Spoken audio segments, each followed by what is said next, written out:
La verdad escrita en el cuerpo es una frase que tomo de un párrafo de un escrito de Lacan, el escrito de Función y Campo de la Palabra, y dice algo así como: el inconsciente es ese capítulo de mi historia que está marcado por un blanco o por un embuste. Dice que es el capítulo censurado, pero que la verdad puede volverse a encontrar. Dice que uno de los lugares donde puede volverse a encontrar la verdad es en el cuerpo. Este fue el punto entonces a partir del cual me interrogué en el momento que escribí este texto, que fue presentado hace algunos años en unas jornadas que hubo en la Facultad de Psicología en la UBA. Me interesaba esta idea de que la verdad pudiera estar escrita en el cuerpo. Me interesaba pensar un poco a qué se referiría Lacan con esta idea tan llamativa en algún punto. Ahora bien, para intentar armarme una especie de hipótesis barra explicación de qué nos estaría queriendo decir Lacan,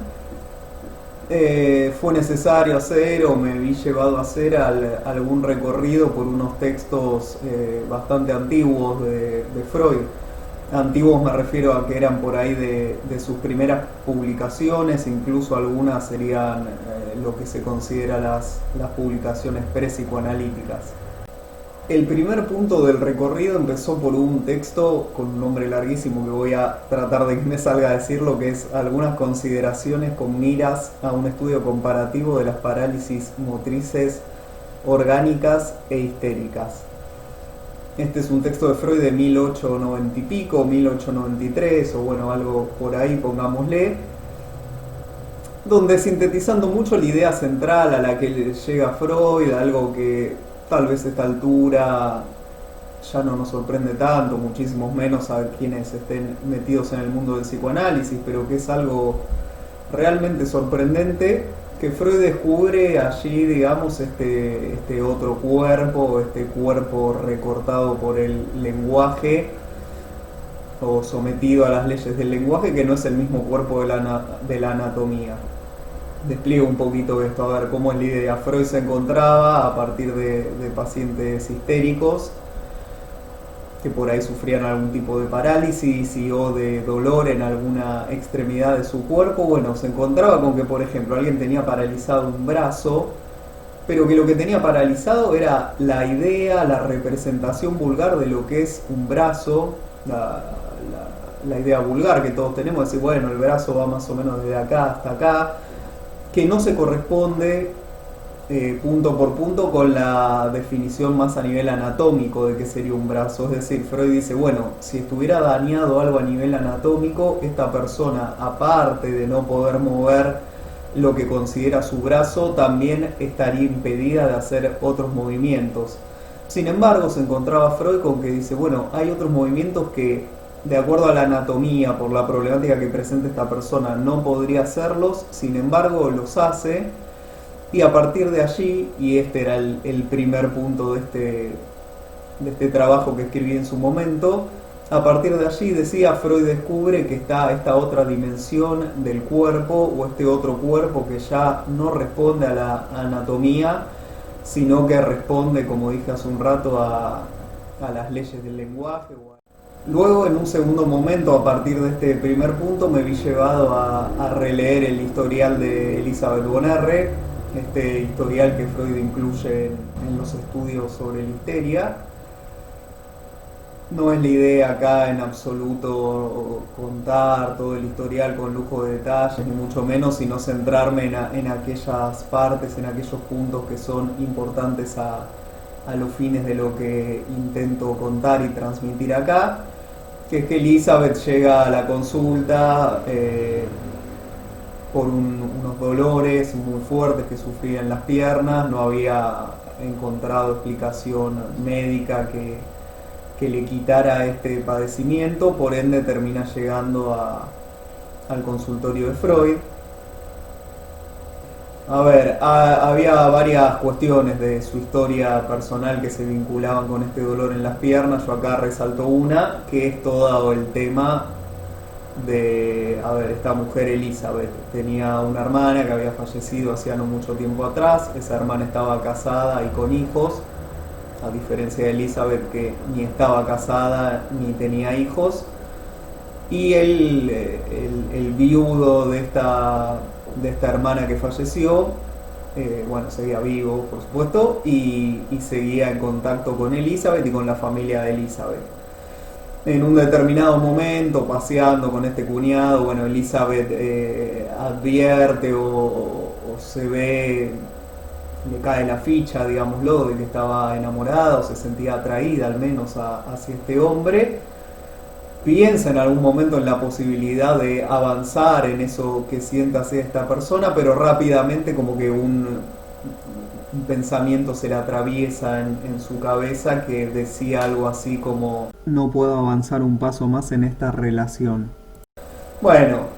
Freud, sintetizando y simplificando muchísimo todo, recorta ese no podés avanzar un paso más, y a partir de allí ve que uno de los puntos de su historia que se conectaba con este síntoma conversivo que ella presentaba en las piernas era este no poder avanzar un paso más en relación al cuñado. Bien, esto de cualquier forma no era tanto lo más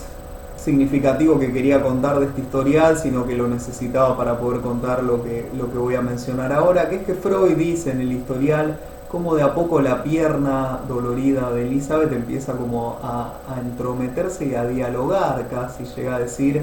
en el transcurso de las sesiones. ¿Qué significa esto? Que Freud dice, bueno, cuando parecía aproximarse hacia algún recuerdo álgido que tuviera que ver con esta cuestión del cuñado y demás, como que el dolor en las piernas empezaba a aumentar mucho. Elizabeth comenzaba a quejarse más de este dolor, a veces incluso interrumpía su relato imposibilitada por el dolor. Recién cuando lograba tal vez poner en palabras algo de eso, Freud notaba como allí el dolor empezaba a cesar, este dolor en la pierna, o al menos se apaciguaba bastante. Ahora bien, ¿qué pasa? No por casualidad, como conté recién, este dolor, este síntoma que Elizabeth sentía guardaba algún tipo de relación con un deseo sexual que ella sentía o con la sexualidad a secas, a través de esto que ella sentía hacia su cuñado. Entonces, ¿qué pasa? Freud, a partir de esto, bueno, advierte cómo determinados significantes que fueron reprimidos de alguna manera recortan una zona del cuerpo, y esa zona que es recortada deviene en zona erógena. Bien, retomando entonces el punto del cual habríamos partido, habría que pensar que en esa parte del cuerpo que deviene en zona erógena, que es particularmente libidinizada, allí es donde se puede encontrar algo del orden de la verdad. Por supuesto, hablando de una verdad para ese sujeto en concreto, no de la verdad en mayúscula. Entonces, digamos que este es un primer punto al cual arribo en torno a esta pregunta que había tenido en un comienzo, que era a qué se referiría Lacan con esta idea de que esa verdad que fue censurada puede encontrarse escrita en el cuerpo. Bueno, de alguna manera podemos decir que una de las posibles lecturas de esa frase sería pensarla por este lado, pensando que aquella zona del cuerpo que devino zona erógena es la que porta algo del orden de la verdad para un determinado sujeto. Si se me vino a la cabeza este texto que, como conté hace un rato, había escrito hace ya algunos años, no es por casualidad, no es porque sí, sino que es porque me parece que retroactivamente se puede resignificar y puede dialogar de alguna forma con otro video que también subí y compartí en este canal. Y el vínculo que se me armó, que se me construyó entre los dos videos es el siguiente. Porque, a ver, podemos pensar que acá en estos cuerpos que presentan estos síntomas conversivos, como lo llamó Freud, hay algo allí que se resiste a funcionar de buena manera o de la manera esperable. ¿Por qué utilizo la palabra funcionar? La utilizo porque Miguel Benassayag, de quien también hablé en otro video, plantea que de alguna manera la época está atravesada por una suerte de conflicto entre lo que podría ser funcionar y lo que podría ser existir, que sintetizando muchísimo sus planteos, los de Benassayag, digamos que el funcionar va por el lado de la eficacia y de la eficiencia y de que todo ande bien, mientras que el existir tiene más que ver con la falla, con el orden del deseo, si quieren decirlo de esa forma, y con la vida en última instancia, con la vida humana que está atravesada siempre por algo del orden de la falla.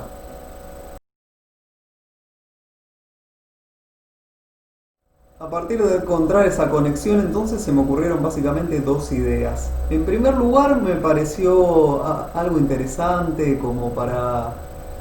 tenerlo como una suerte de hipótesis y ver, tal vez el día de mañana tenga tiempo y ganas de profundizar un poco más en esta hipótesis, pero me parece que tal vez no sea casualidad si seguimos todos estos razonamientos, un poco la conclusión a la cual yo llegaba en este trabajo era que esa verdad para el sujeto o algo de la verdad para el sujeto se ubicaba en esa parte del cuerpo, que en los términos que los dije recién podríamos decir esa parte del cuerpo que falla o que no funciona. Es decir, que algo dice esa parte del cuerpo sobre la historia de ese sujeto. Pues bien, me parece que no es exagerado decir que hay un rasgo en la actualidad que se presenta con dos caras, tal vez, que es por un lado como un cierto desprecio o menosprecio, mejor dicho, por la historia o de la historia, es decir, donde a nadie le pareciera tener mucho interés por ahí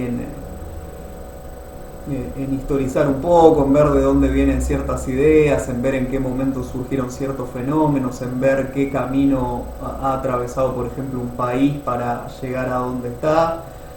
sino que pareciera que lo importante es moverse en una suerte de puro presente. Mientras que por otro lado, la otra cara de esta misma moneda sería una suerte de fascinación por lo nuevo, donde todo lo que es nuevo es bueno por el simple hecho de ser nuevo. Entonces uno puede ver un montón de personas desesperadas por salir corriendo a ver no sé qué último contenido de Netflix, como lo llama Netflix. Ahora bien, por ahí no se les mueve un pelo por ir a ver no sé qué película de Hitchcock, porque esa película ya tiene 50, 60, 70 años, entonces ya eso automáticamente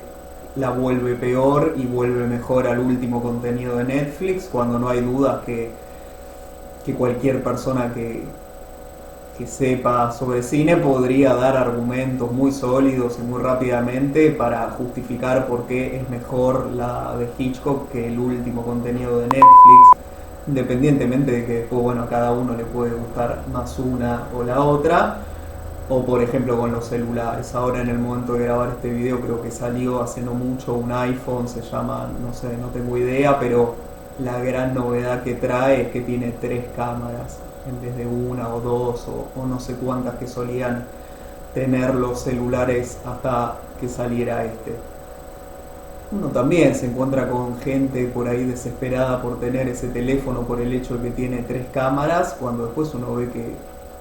gente que no se dedica a la fotografía o que incluso no tiene el menor criterio estético para mal que mal poder encuadrar una foto como la gente o no cortarle la cabeza o las piernas o lo que fuera a la persona a la cual están sacando una foto, en el caso de que le estuvieran sacando una foto a una persona. En fin, en síntesis, es simplemente un ejemplo para que va en la línea de esta fascinación por lo nuevo de la que hablaba recién, que ubicaba también como otra cara de la moneda de esta suerte de menosprecio que se percibe por la historia.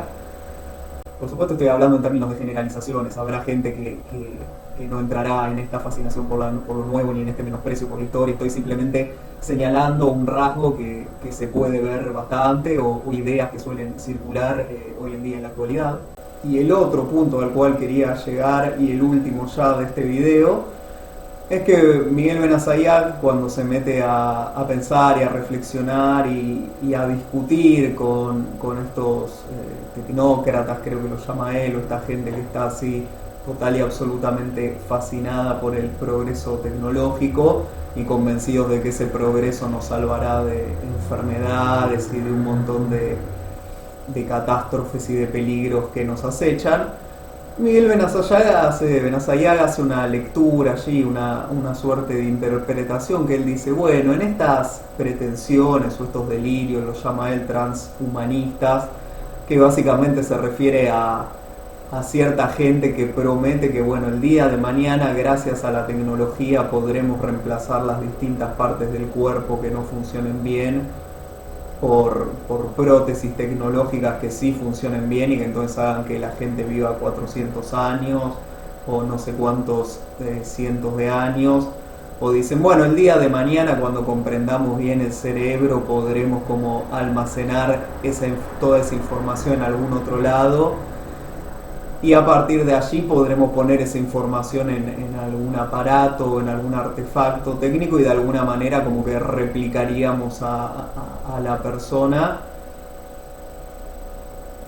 a través de haber recabado esta información y transferirla a un aparato.